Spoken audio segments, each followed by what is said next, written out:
कहानी की शुरुआत एक ट्रेन से होती है, जहां हमें लियो नाम की एक लड़की दिखाई जाती है। जिस ट्रेन में लियो खड़ी होती है वह अचानक नीचे से टूट जाती है और लियो सीधे बर्फ से ढके ठंडे पानी में गिर पड़ती है। डूबते हुए उसे अपने पिता भी दिखाई देते हैं, लेकिन वह चाहकर भी उन्हें बचा नहीं पाती। तभी अचानक उसकी नींद खुल जाती है और उसे एहसास होता है कि यह सिर्फ एक डरावना सपना था। इसके बाद हम देखते हैं कि लियो अपनी बहन मिया के साथ बस में बैठकर लंदन जा रही है, जहां आज उन्हें अपनी माँ से मिलना है। स्टेशन के बाहर उनकी माँ उनका इंतजार कर रही होती है और मिलते ही वह दोनों को गले लगाकर प्यार से स्वागत करती है। फिर तीनों लोग कार में बैठकर एक अनजान आदमी के घर पहुंचते हैं, क्योंकि लंदन में लियो की माँ उसी व्यक्ति के साथ रह रही होती है। शाम को सभी लोग साथ बैठकर खाना खाते हैं। यहाँ हमें फ्लोरेंस दिखाई देती है, जिसे उसके पिता ने सिर्फ साथ में डिनर करने के लिए पैसे दिए होते हैं और उसे पैसों से खासा लगाव होता है। इसी दौरान ग्रेसन की एंट्री होती है, जो फ्लोरेंस का भाई है। खाना खाते समय लियो की माँ वाइन सर्व कर रही होती है, लेकिन गलती से वाइन लियो की टी शर्ट पर गिर जाती है। इसलिए लियो कपड़े बदलने के लिए ग्रेसन के कमरे में जाती है। कमरे में उसे एक फोटो मिलती है, जिसमें उसके पिता बहुत खुश नजर आ रहे होते हैं। रात को लियो को देर तक नींद नहीं आती, इसलिए वह नीचे किचन में पानी पीने जाती है। तभी उसे पास में हरे रंग का एक रहस्यमयी दरवाजा दिखता है। जिज्ञासा में वह उसे खोलती है, लेकिन अंदर का नजारा बिल्कुल अलग और अजीब दुनिया जैसा होता है। दूसरे दरवाजे के पीछे उसे पानी की एक मोटी दीवार दिखाई देती है। धीरे धीरे लियो आगे बढ़ती है और इस अनोखी जगह पर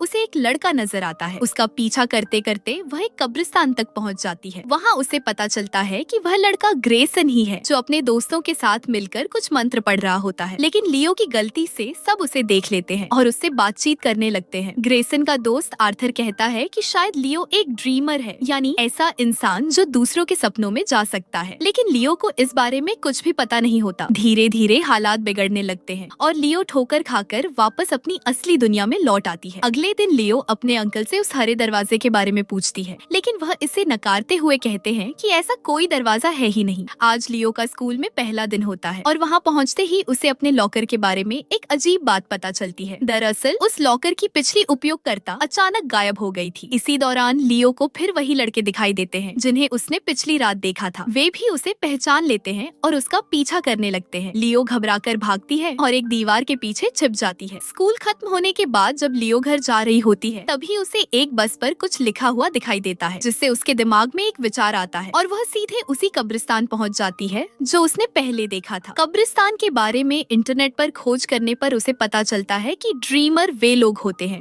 जो किसी के भी सपने में प्रवेश कर सकते हैं, और अगर कोई ड्रीमर मौजूद हो तो इसका मतलब होता है कि वह एक सपने के भीतर है। अगले दिन आर्थर और उसके दोस्त ग्रेसन से मिलने आते हैं और उसे हेलोवीन पार्टी में चलने के लिए कहते हैं। तभी वहाँ लियो भी पहुँच जाती है और वे उसे भी हेलोवीन में शामिल होने का न्योता दे देते हैं। थोड़ी देर बाद लियो जाकर सोफे पर लेट जाती है और सो जाती है। कुछ ही देर में वह खुद को फिर से बर्फ की चादर से ढके हुए ठंडे पानी में पाती है। लियो अपनी उंगलियां गिनने की कोशिश करती है, जिससे उसे एहसास हो जाता है कि वह एक सपने के अंदर है। तभी उसकी नजर सामने एक दरवाजे पर पड़ती है, जिसे खोलकर वह उस पानी से बाहर निकल आती है। आगे बढ़ते हुए वह एक और दरवाजे से झांक कर देखती है, जहाँ उसे मिया का सपना दिखाई देता है। तभी लियो का डॉगी उसे सपने से जगा देता है और वह ग्रेसन के दोस्तों की उस पार्टी में चली जाती है जिसकी इनविटेशन उन्होंने दी थी। वहीं लियो की नजर एक तस्वीर पर जाती है, जिससे पता चलता है कि एनिबल पहले इन्हीं के साथ काम किया करती थी। आज ग्रेसन और उसके दोस्त पहली बार उसे ड्रीमर्स के बारे में बताते हैं। यहाँ आर्थर लियो को एक खास किताब के बारे में बताता है, जिसे बुक ऑफ ड्रीम्स कहा जाता है। असल में इस ग्रुप में एक लड़की की कमी थी, जिसकी जगह पहले एनिबल हुआ करती थी। एक पेज जलाते हुए आर्थर बताता है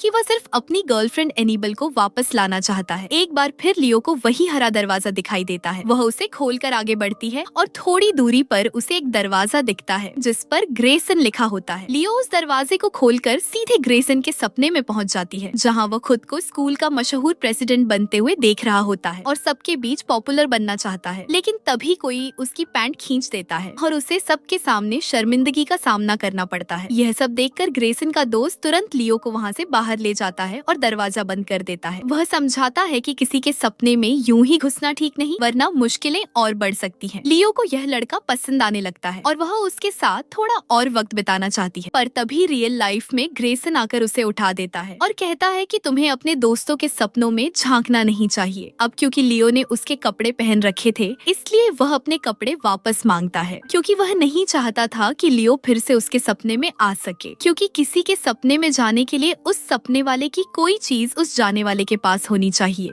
शुरू में भी लियो सिर्फ ग्रेसन के सपने में इसलिए जा सकी थी क्योंकि उसने अपनी शर्ट पर वाइन गिरने की वजह से ग्रेसन की शर्ट पहन ली थी। अब ग्रेसन दोबारा अपने कपड़े वापस मांगता है, लेकिन लियो उन कपड़ों में खुद को आरामदायक महसूस करती है, इसलिए वह उन्हें लौटाती नहीं। अगले दिन स्कूल में 3 दिन बाद होने वाले चंद्र ग्रहण के पोस्टर लगे होते हैं। स्कूल खत्म होने के बाद लियो शाम को घर पहुंचती है और अपनी बहन के पास लेटकर सो जाती है ताकि वह मिया के सपने में जा सके। लियो काफी तैयार होती है क्योंकि आज वह अपने बॉयफ्रेंड से सपने में मिलने वाली होती है। सपने में उसका बॉयफ्रेंड उसे एक कमरे में ले जाता है जो दरअसल उसकी छोटी बहन का कमरा होता है, क्योंकि सपना उसी का होता है। उसकी बहन अपने सपने में अपनी माँ को एक भयानक जादूगरनी के रूप में देखती है। दूसरी ओर लियो और उसका बॉयफ्रेंड साथ में अच्छा समय बिताते हैं और एक दूसरे को किस करते हैं, लेकिन कुछ ही देर में सपने में गड़बड़ी शुरू हो जाती है। लियो का बॉयफ्रेंड उसे सपने से बाहर निकलने का तरीका बताता है, मगर वह काम नहीं करता। अचानक लियो अपने सपने से सीधे अपने बिस्तर पर आ गिरती है। अगले दिन लियो अपनी बहन के साथ स्कूल जाती है जहां उसका बॉयफ्रेंड उसे देखता है। कुछ समय बाद लियो को पता चलता है कि आज स्कूल में प्रेसिडेंट के लिए चुनाव होने वाला है,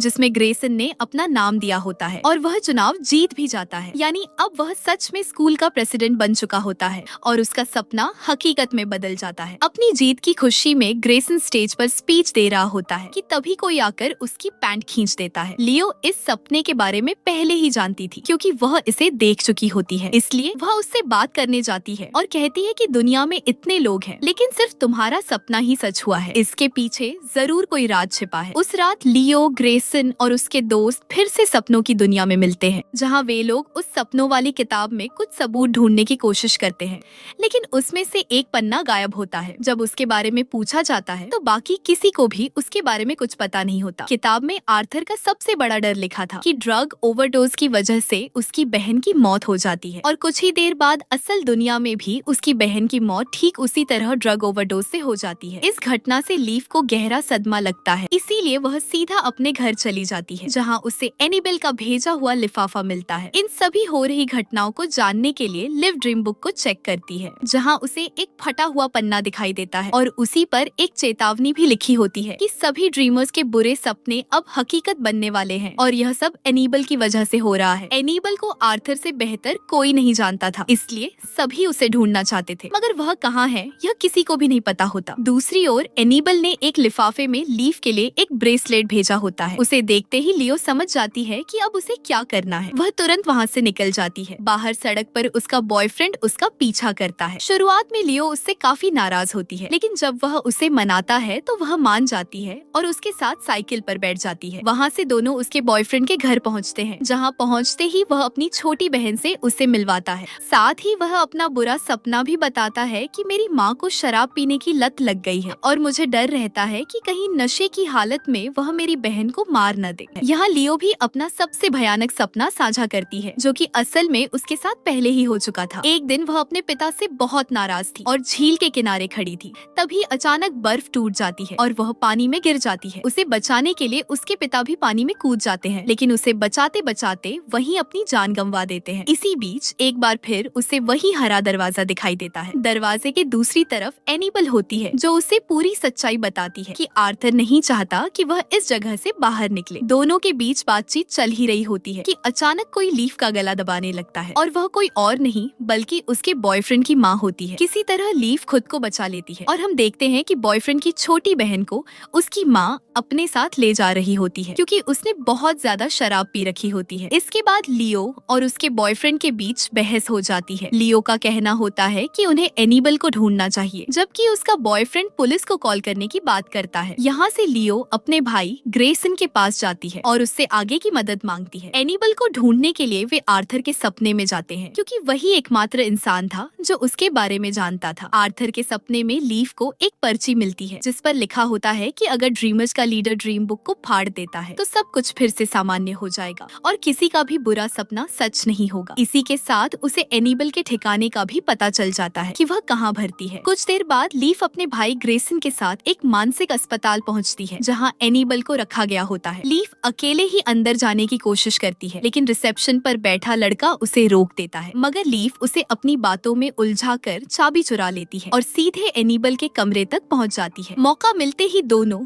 लीफ और एनिबल एक कार चुराकर अस्पताल से भाग निकलते हैं। यह सब होते हुए लीफ अपने हाथों को नोटिस करती है और उन्हें गिनने की कोशिश करती है, लेकिन वह ऐसा नहीं कर पाती, जिससे उसे एहसास हो जाता है कि वह अभी भी सपने के अंदर ही है। थोड़ी दूर जाने के बाद एनाबेल उसे बता देती है कि अब वह उसकी बलि लेने वाली है और लियो अब किसी भी हालत में बच नहीं सकती। लेकिन सपने से तुरंत बाहर निकलने के लिए लियो एक पुल पर चढ़ जाती है। तभी एनाबेल उसे डराती है कि अगर उसने ऐसा किया तो वह सच में मर जाएगी और अगर उसने उसकी बात नहीं मानी तो वह उसे खुद मार डालेगी। फिर भी लियो का पैर फिसल जाता है और वह पुल से नीचे गिर पड़ती है। जैसे ही वह गिरती है उसका सपना टूट जाता है। आज वही चांद रात थी जिस रात बुक के लीडर की बलि चढ़नी थी। अगर एनेबल आज लिव को मार देती है तो सपनों की दुनिया पर उसका राज हो जाएगा, लेकिन अगर लिव आज बुक के सारे पेज फाड़ देगी तो सबके डरावने सपने कभी सच नहीं होंगे और जो सच हो चुका है वो भी वापस ठीक हो जाएगा। इसीलिए अब लियो फिर से अपने सपनों की दुनिया में लौट आती है और सीधे मिया के सपने में पहुंच जाती है, जहां अपने पिता को देखकर वह भावुक हो जाती है और उन्हें आई लव यू कहती है। यह सब चल ही रहा होता है कि तभी वहां एनाबेल आ जाती है, जो लियो को झील के किनारे आने पर मजबूर कर देती है। वो उसे धमकी देती है कि वो उसकी बहन मिया को मार डालेगी, पर लियो अपनी जान देकर अपनी बहन को बचा सकती है। लेकिन एक बार फिर बर्फ की परत टूट जाती है और लियो के साथ साथ एनाबेल भी पानी में गिर जाती है। दोनों एक दूसरे को धक्का देने लगती है, लेकिन जैसे तैसे मौका पाकर लियो ड्रीम बुक को फाड़ देती है और जैसे ही किताब फटती है